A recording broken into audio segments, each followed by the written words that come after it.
Ovo je dokaz kako će u naredna 4 meseca biti obavljeno rasparčavanje najvrednije kompanije koju Srbija ima, a njen najvredniji deo ući u prodaju, odnosno u privatizaciju.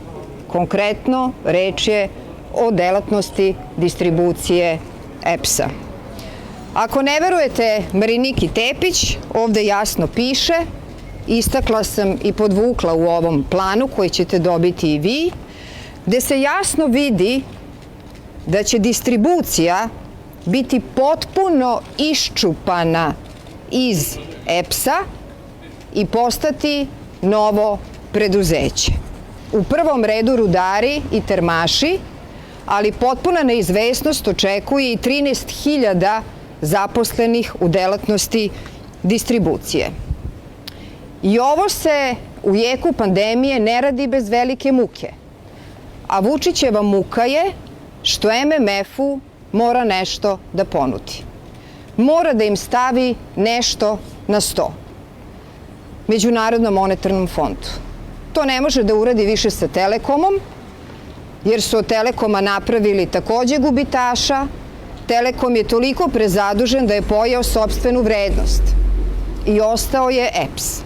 To je cela istina. A sve ono što Zorana Mihajlović govori već 4 dana je čista laž. 4 laži Zorana Mihajlović ponavlja već 4 dana. Laž je da ovo traži Evropska unija, laž je da radnici distribucije EPS-a ne treba da brinu, laž je da se na ovaj način smanjuju troškovi i laž je da je ovo reforma EPS-a. Prvo, ovo ne traži Evropska unija. Ono što je tražila Evropska unija završeno je 2015. i 2016. godine.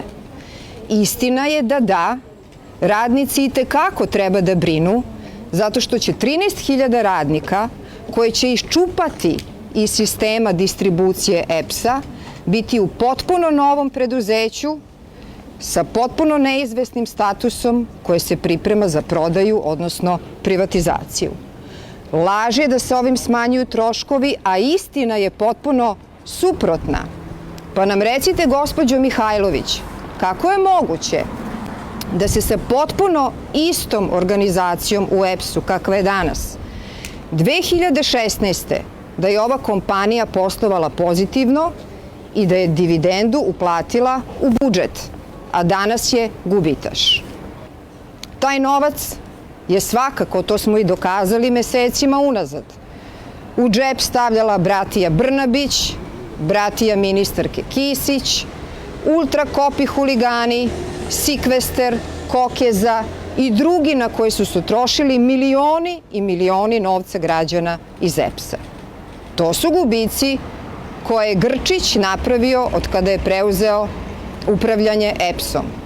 I da li je sada lakše osakatiti EPS i izdvojiti, iščupati iz njega najsigurniji deo prihoda i 13.000 radnika žrtvovati umesto jednog čoveka koji je za to odgovoran? S obzirom da je po ovom planu koji ćete dobiti danas trebalo da bude održana sednica nadzornog odbora EPS-a i da se ovaj zaključak počne primenjivati, ja odavde zahtevam da se momentalno stavi van snage ovaj zaključak, da se zaustavi proces rasparčavanja EPS-a i buduće privatizacije. Zahtevam hitnu smenu generalnog direktora Grčića i zahtevam takođe hitan izbor profesionalnog menadžmenta.